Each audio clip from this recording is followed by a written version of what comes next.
Muy bien, hermanos.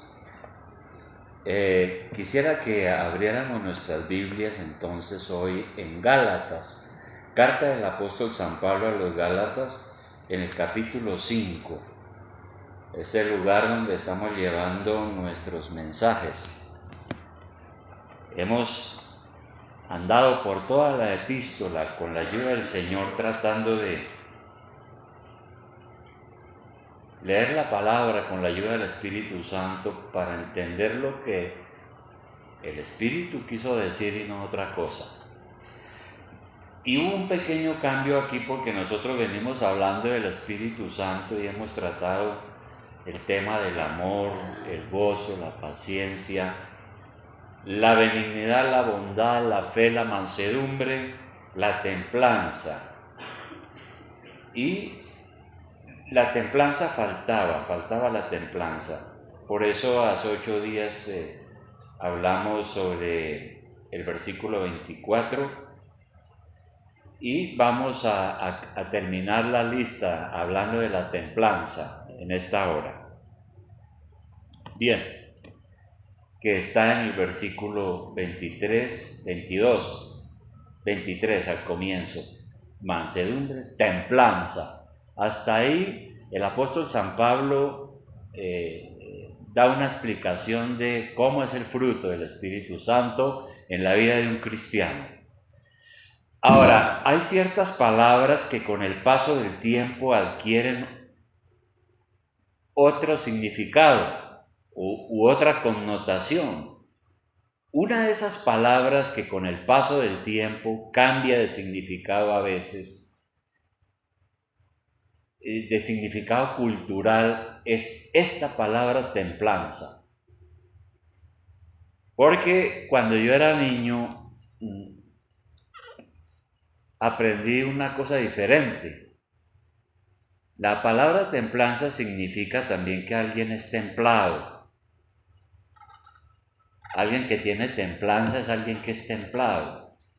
Y a mí me enseñaban que una persona templada es la persona que es buena para la pelea, ¿no? Que es la persona que no echa pie atrás absolutamente por nada, es templado, decía la gente. Pero resulta que eso no es.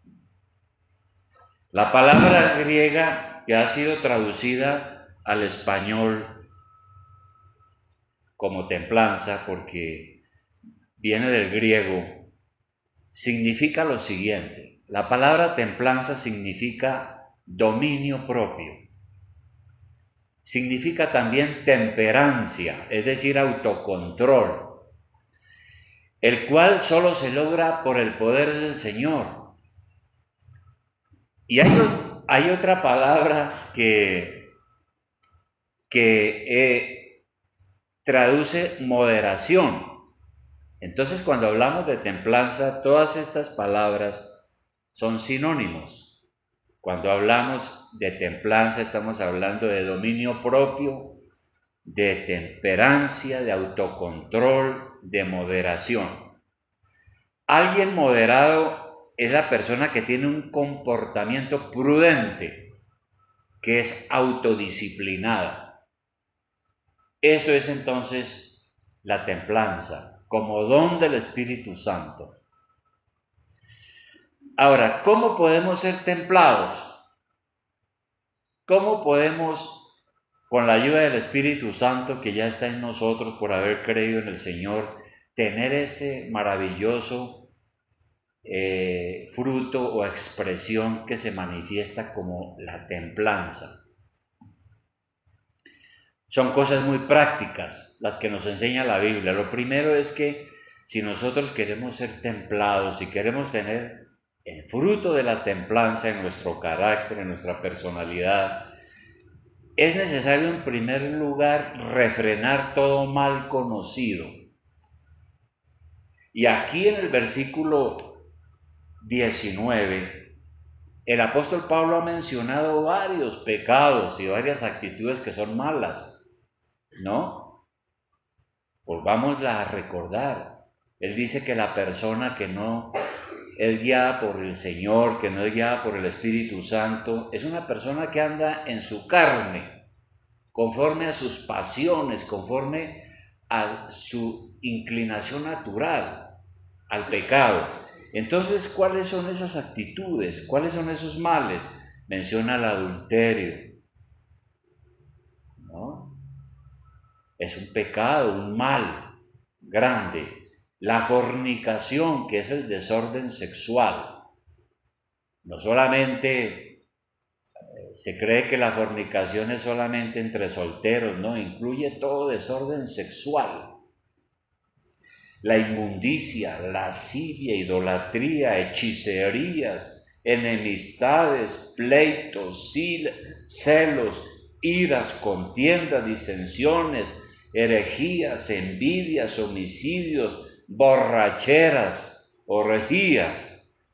Lo primero que tenemos que hacer nosotros para ser templados es evitar estas cosas, estos males y estos pecados.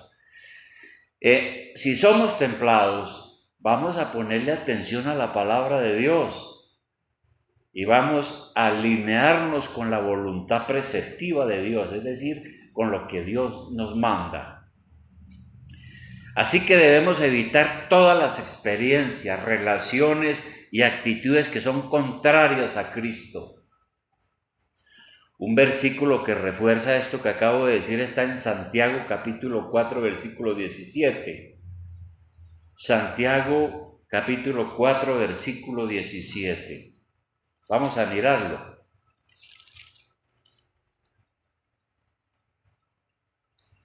Es simple, pero práctico el versículo.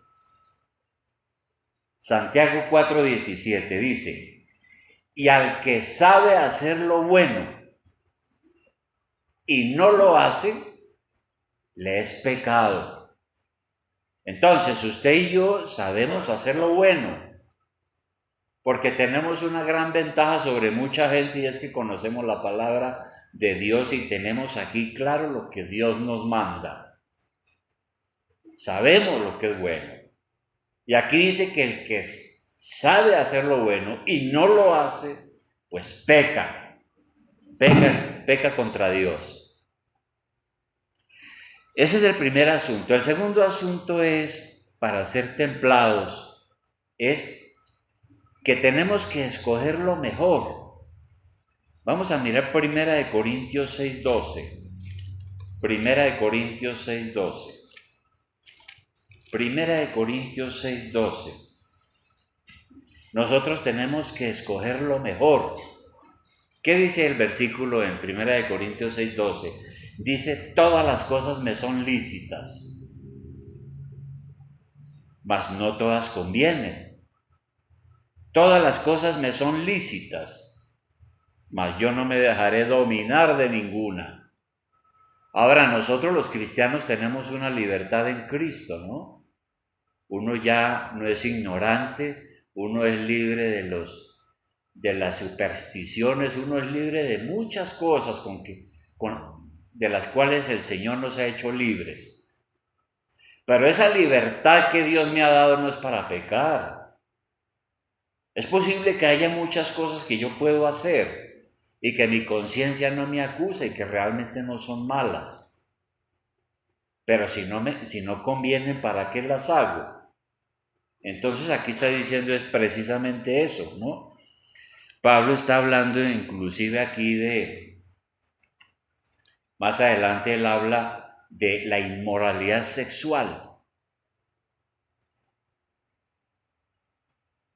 Entonces, hay un principio general en este asunto de la inmoralidad sexual, y es que uno tiene la libertad de hacer en Cristo muchas cosas, probablemente que no son malas, algunas, pero debemos escoger lo que mejor contribuye a nuestra relación con Dios. Lo que mejor contribuye, es decir, escoger lo mejor. Bien. Y un tercer aspecto para ser templados es disciplinarnos. Entonces, primero, refrenar todo mal conocido. Segundo, escoger lo mejor. y tercero, la disciplina. Ahí en Primera de Corintios, en el capítulo 9, versículo 24, el apóstol San Pablo nos da una pista de cómo podemos nosotros ser disciplinados. Primera de Corintios 9, 24, ¿qué dice? El apóstol Pablo dice lo siguiente, y se lo dice a usted y a mí, a la iglesia, ¿no? Es para usted y para mí. Dice, ¿no sabéis que los que corren en el estadio, todos a la verdad corren, pero uno solo se lleva el premio? Corred de tal manera que lo obtengáis. Todo aquel que lucha, de todo se abstiene. Ellos a la verdad para recibir una corona corruptible, pero nosotros una incorruptible. Y algunos dicen que el apóstol San Pablo pone esta ilustración de los Juegos Olímpicos en Grecia. Entonces compara la vida cristiana a una carrera que exige renunciar a muchas cosas con el fin de ganar. Cuando hay un atleta que quiere ser famoso, bien sea ciclista o corredor o boxeador o cualquier deporte de estos, tiene que ser disciplinado, tiene que entrenar, tiene que madrugar, tiene que alimentarse adecuadamente, tiene que abstenerse, o sea, evitar muchas cosas que pueden perjudicarlo en su vida deportiva. Pablo dice que la vida cristiana es parecida a una carrera, en la cual uno tiene que renunciar a muchas cosas con el fin de ganar. De manera que en la vida cristiana tenemos que renunciar a lo pecaminoso con el fin de alcanzar la meta que Dios ha puesto delante de nosotros. Si uno le da rienda suelta a sus pasiones y deseos, está mostrando que no es disciplinado, que le falta la templanza y que no hay el fruto que uno necesita como cristiano para obtener la victoria. Por eso el apóstol Pedro nos exhorta a no dar lugar a la tentación a pecar. Todos los días nosotros desde que amanece, desde que salimos de acá, hay tentaciones, ¿no? Nuestra carne, el pecado, el diablo, todo está contra nosotros a ver cómo nos tienta para pecar. Y por eso el apóstol Pedro escribió algo en su primera carta, en el capítulo 2, primera de Pedro 2, versículo 11, que tiene que ver con esto de la disciplina. Primera de Pedro, capítulo 2, versículo 11. Mire lo que dice tan valioso el apóstol Pedro. Dice, amados, a usted y a mí, a nosotros, amados, yo os ruego como a extranjeros y peregrinos, porque nosotros somos extranjeros en este mundo, estamos de paso. Yo os ruego como a extranjeros y peregrinos que os abstengáis de los deseos carnales que batallan contra el alma. Aquí el apóstol está diciendo que evitemos aquellas tentaciones y deseos que pelean contra mí, que me pueden llevar a la destrucción. Entonces, abstenerse significa estar alejado. Vamos a estar alejados de las cosas que nos sirven. Cuando usted se aleja del pecado, no pierde, sino que gana. Y eso nos confirma entonces la realidad de la vida cristiana. La vida cristiana es así. Y aquí menciona entonces los deseos. ¿Cuáles son los deseos? Pues son las inclinaciones naturales de nuestra naturaleza humana, de nuestra naturaleza pecaminosa, que hemos heredado de Adán. Nosotros venimos a este mundo con el problema del pecado, con una naturaleza pecaminosa. débil, que apenas va uno creciendo y se va desarrollando y llega a la edad de razón.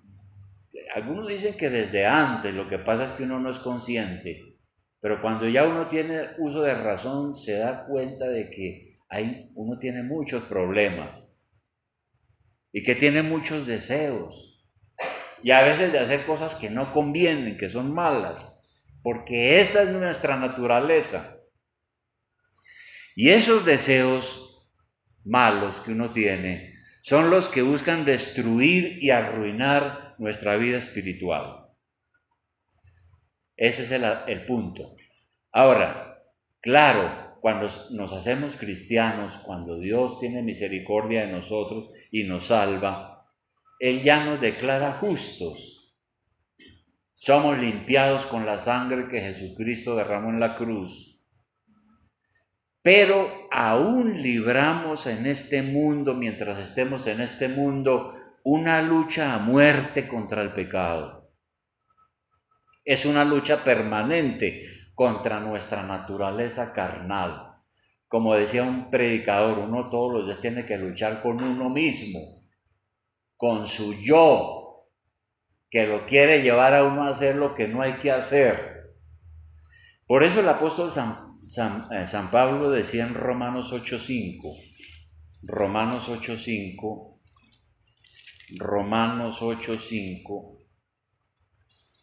decía lo siguiente, sobre lo mismo. Decía, pero los que son de la carne, ¿quiénes son de la carne?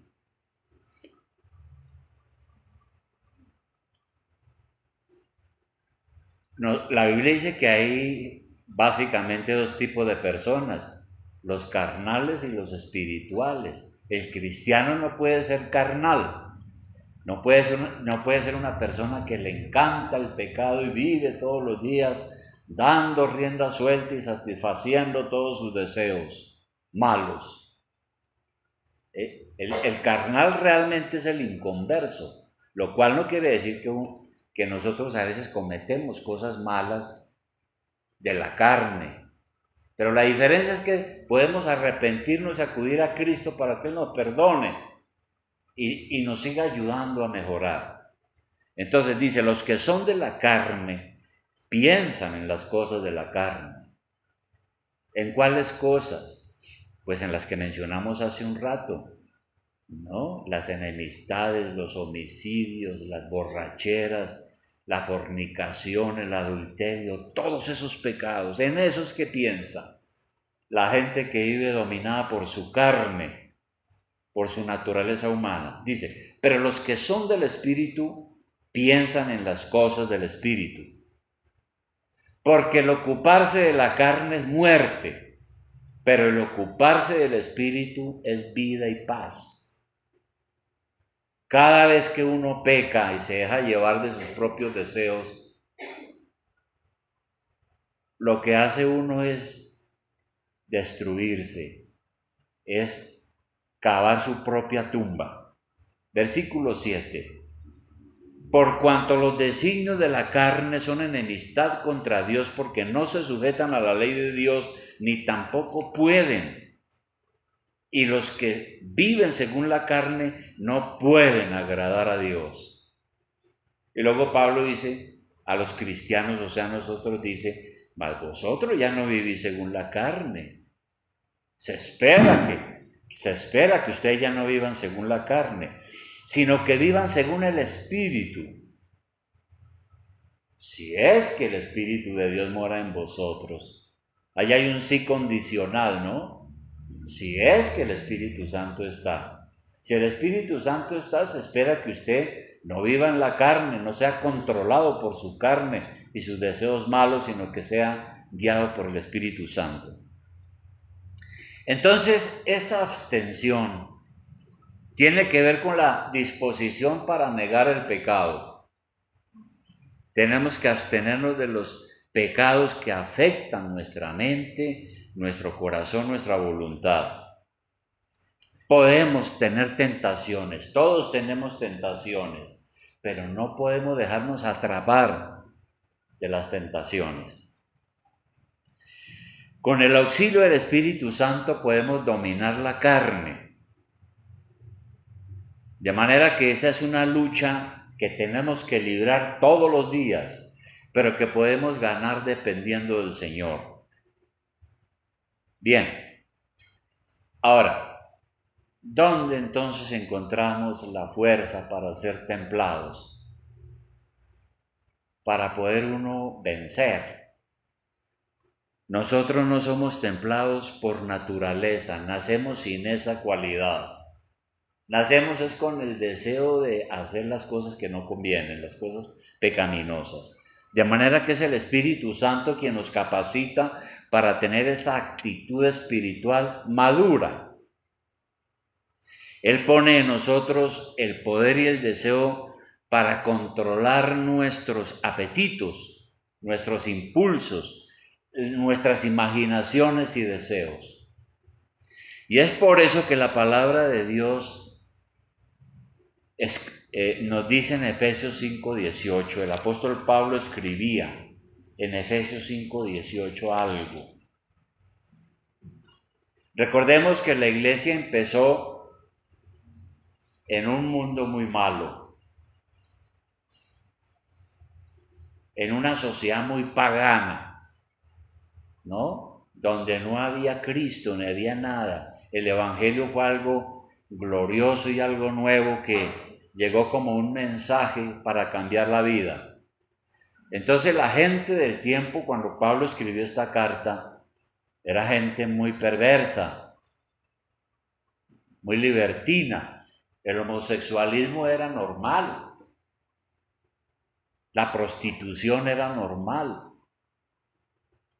la borrachera, eso era normal. Entonces la gente empezó a convertirse, a llegar a la iglesia, pero algunos que llegaron a la iglesia como que todavía les gustaban las cosas que hacían antes y querían volver a pecar otra vez. Y por eso el apóstol Pablo les dice aquí en Efesios 5:18 a ellos lo siguiente: no os embriaguéis con vino.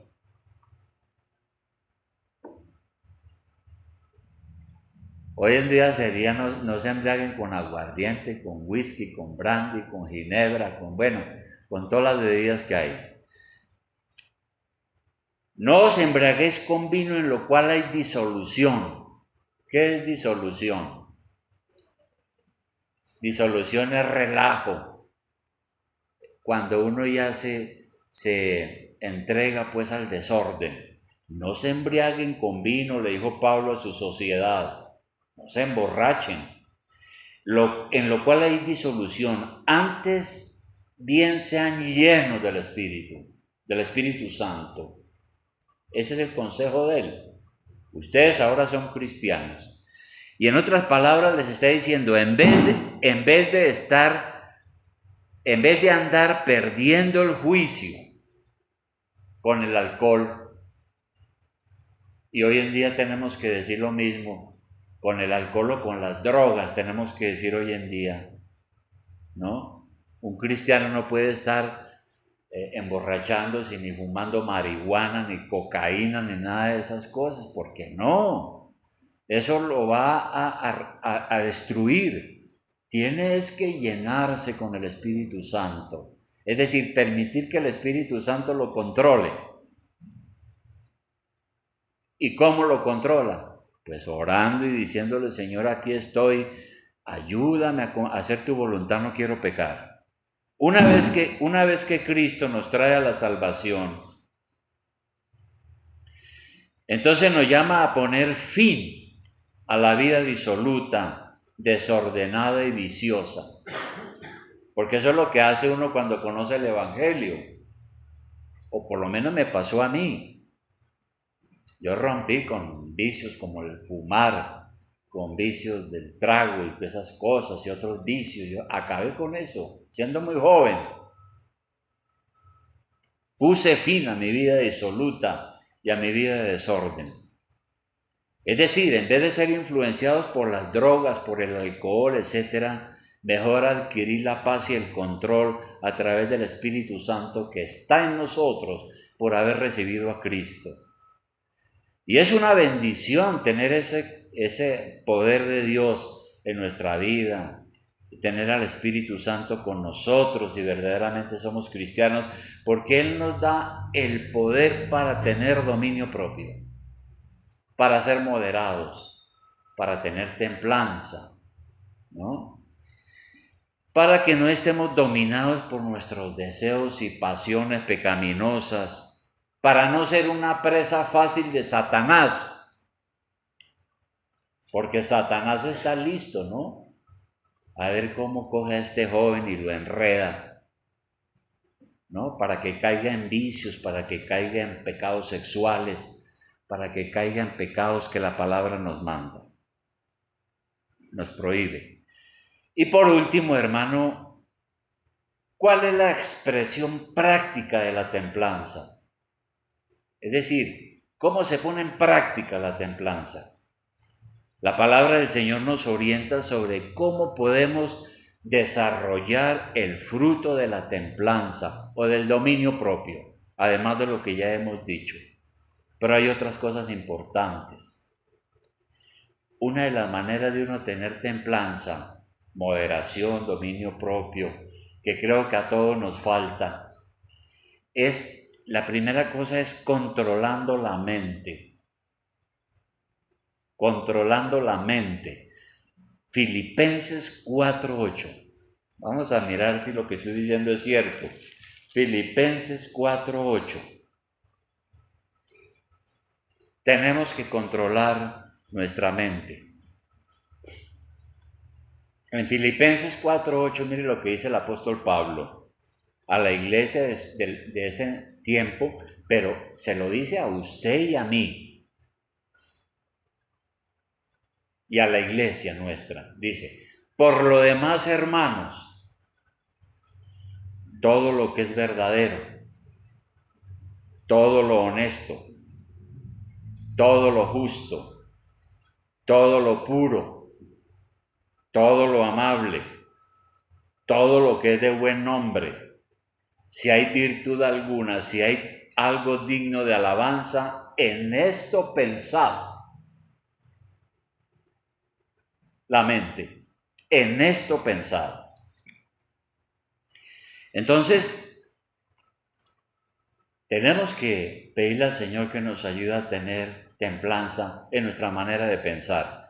Hace varios años se puso de moda una terapia mental que inclusive proviene de la palabra templanza, viene de una palabra sofroné en griego, que es precisamente tiene que ver con la actitud mental, pero se puso de moda una terapia mental que se conoce como la sofrología.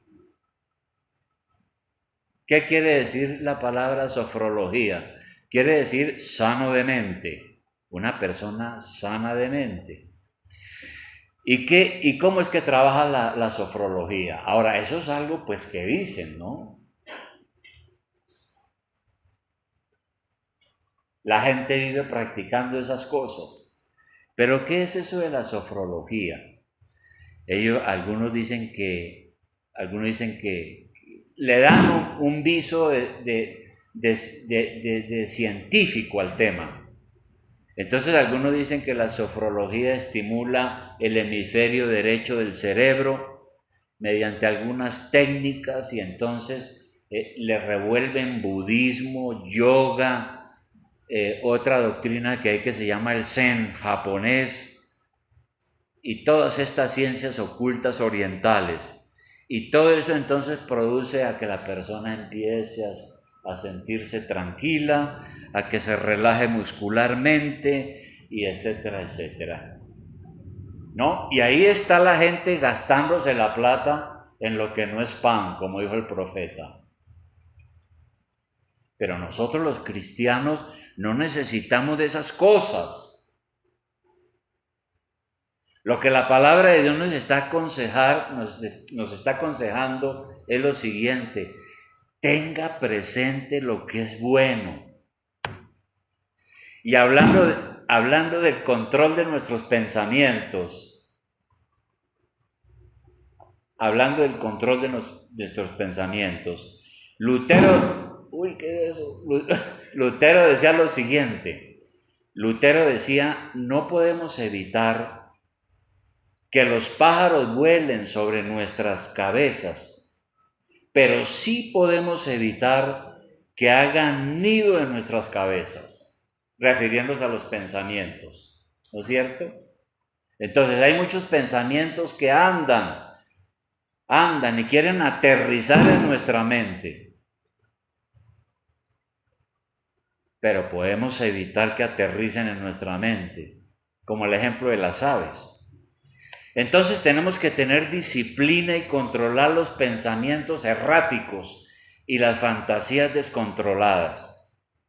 Un cristiano no anda pensando en cosas fantásticas y en cosas estúpidas ni en cosas ridículas. Debiera ser así. El Espíritu Santo entonces nos llama a que nos preguntemos, basados en este versículo de Filipenses 4:8. El Espíritu Santo nos llama a que nos preguntemos. Póngale cuidado. Usted tiene que hacerse esa pregunta, la siguiente. ¿Esto que estoy pensando es verdadero? ¿Es conforme a la realidad? Porque si no lo es, entonces ¿para qué piensa en eso? Por eso aquí el versículo decía, hermanos, todo lo que es verdadero, todo lo que es honesto, todo lo justo, todo lo puro, todo lo amable, si hay una cosa que es de buen nombre, si tiene alguna virtud, si hay algo que es digno de alabanza, piensen en eso. Esto que estoy pensando es algo honesto, honorable. Uno tiene que preguntarse eso. Lo que estoy pensando es honesto, es honorable. Lo que estoy pensando es correcto a los ojos de Dios. Es puro. No está contaminado por el pecado. Porque si lo que usted está pensando está contaminado por el pecado y no es puro, entonces ¿para qué ocupa su mente en esas cosas? Esto que estoy pensando, usted también tiene que hacerse la pregunta, ¿esto que estoy pensando es agradable y amable? ¿Vale la pena? ¿Es algo respetable? ¿Eso que estoy pensando es edificante para mi vida? Si lo es, siga pensando en eso. Pero si no lo es, ¿para qué ocupa su mente con pensamientos inútiles? Este pensamiento que me llegó es gratificante, porque si no es nada de eso, entonces es un poco de basura que me está llegando y que yo tengo que tener templanza y controlar mi mente. Y en segundo lugar, controlar nuestras emociones. Proverbios 16:32. En este último punto. Proverbios 16:32. Proverbios 16:32. Ojo a esto, ojo a esto. Dice, a este proverbio. Nosotros sabemos que los proverbios son la sabiduría divina.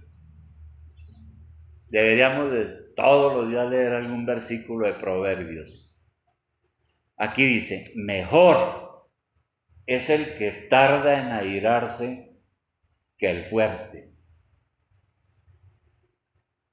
Mejor es el que se enseñorea de su espíritu que el que toma una ciudad. ¿Qué quiere decir eso?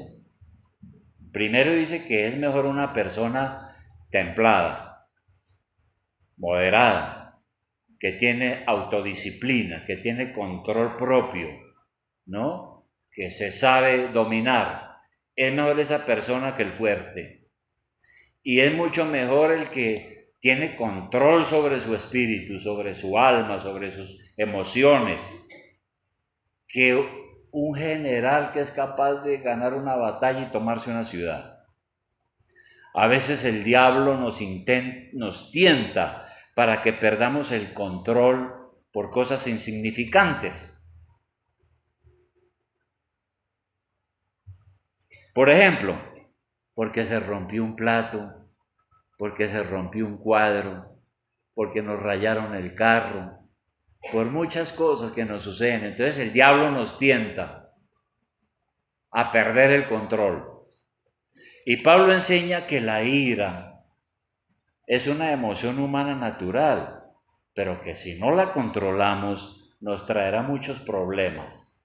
Por eso hablamos de controlar nuestras emociones, como el ejemplo de la ira. Y por último, controlar la lengua, hermanos. La lengua. Porque eso es parte de la templanza. Tan importante es este asunto de la lengua que Santiago le dedica un capítulo a eso. David, por ejemplo, da testimonio de la lengua sin control en el Salmo 39.1. Salmo 39.1. David era una persona que aprendió experiencias muy duras, ¿no? Parece a controlar. Él luchaba con sus propios problemas como luchamos nosotros. Pero mire lo que dijo David en el Salmo 39. Dice así el Salmo, dice, yo dije, dice David, yo dije. O sea, usted también tiene que tomar una decisión personal. David decía, yo dije, o sea, yo me propuse, yo dije, atenderé a mis caminos. Es decir, voy a estar alerta sobre mi vida para no pecar con mi lengua. Guardaré mi boca con freno, como los caballos, en tanto que el impío está delante de mí. Entonces David era alguien que decía, voy a ponerle cuidado a la situación para no pecar con mi lengua. Y Pablo también nos exhorta a tener cuidado en Efesios 4:25. Efesios 4:25. Efesios 4:25. Efesios 4:25. ¿Qué decía Pablo? Pablo decía a nosotros, desechen la mentira, por lo cual, desechando la mentira, hablad verdad cada uno con su prójimo, porque somos miembros los unos de los otros. Nosotros no podemos dejar usar nuestra lengua para las mentiras, está diciendo aquí. Y es muy deplorable que a uno como cristiano lo cojan en mentiras, porque la gente ya no va a confiar en nosotros. Eso es un hábito malo, la mentira. Tenemos que ser veraces. La lengua debe estar bajo el control del Espíritu Santo si queremos tener templanza. Y finalmente hay otro que es Proverbios 20:19. Proverbios 20:19, otro proverbio sabio. Proverbios 20:19. ¿Qué dice Proverbios 20:19? Dice, el que anda en chismes descubre el secreto. Proverbios 20:19. El que anda en chismes descubre el secreto. No te entremetas pues con el suelto de lengua. Entonces el diablo nos puede tentar a ser sueltos de lengua. O como dicen por ahí, a hacer lenguaraces, una palabra que se usa, ¿no? Entonces, o hacer chismosos, hablar lo que no tenemos que hablar. Ahí yo no soy templado. Si uno se pone a hablar lo que no hay que hablar con otras personas, ahí no está el fruto de la templanza, porque estoy dando rienda suelta a mi propia lengua. El suelto de lengua es el chismoso. Bien, hermanos, recuerde, ya conclusión, recuerde, no podemos ser cristianos fructíferos si no somos templados. Es decir, si no tenemos dominio propio, si no hay disciplina y orden en la vida, no podremos dar fruto. Y esto es para todos nosotros, aun para mí mismo, ¿no? De manera, hermanos, que lo que dice la palabra es, aléjese del pecado, sea lleno del Espíritu Santo y verá en su vida la manifestación poderosa del fruto del Espíritu Santo. De manera, hermanos, que una pregunta, ¿nuestra vida cristiana se caracteriza por el autocontrol? ¿Cómo nos conocen a nosotros allá en el trabajo, en la universidad? ¿Cómo nos conocen la gente con la que nos relacionamos todos los días? ¿Se caracteriza usted por la templanza? Esta es una característica de un cristiano que tiene al Espíritu Santo. De manera que esas manifestaciones del Espíritu Santo, como las que ya vimos, ¿no?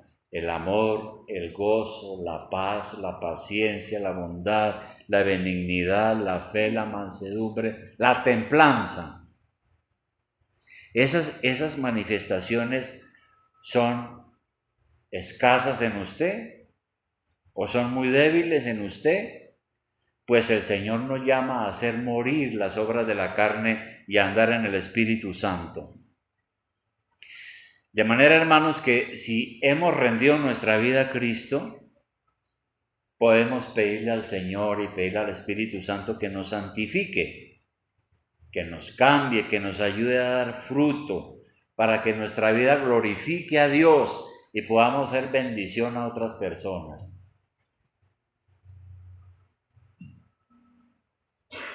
¿Qué les parece, hermanos? Ahora, pues esa es la lucha, hermano. Todos los días yo tengo que orar y decirle, Señor, ayúdeme, Padre. Dios, de muy mal genio. No me pueden decir nada porque de una vez, por favor, Señor, ayúdeme. Yo me pongo a tus plantas. Señor, ayúdeme porque es que no puedo dejar de decir mentiras. Señor, ayúdeme porque soy codicioso. Señor, ayúdeme porque es que todavía no me conformo con la mujer que tú me diste como esposa y todavía ando buscando lo que no tengo que buscar o viceversa. Y así, etcétera, etcétera, etcétera. Y el Espíritu Santo seguramente, que si ve en usted una persona sincera, va a llegar va a ayudarlo para que usted pueda fortalecerse y desarrollar ese fruto del Espíritu Santo y tener un carácter como un verdadero hijo de Dios, un verdadero cristiano. Ahora, es una lucha, una batalla diaria, ya lo hemos dicho. Si fracasamos en eso, podemos arrepentirnos y ir y decirle, Señor, aquí estoy, para que nos fortalezca a fin de que podamos vencer y vencer cada día. Vamos a orar.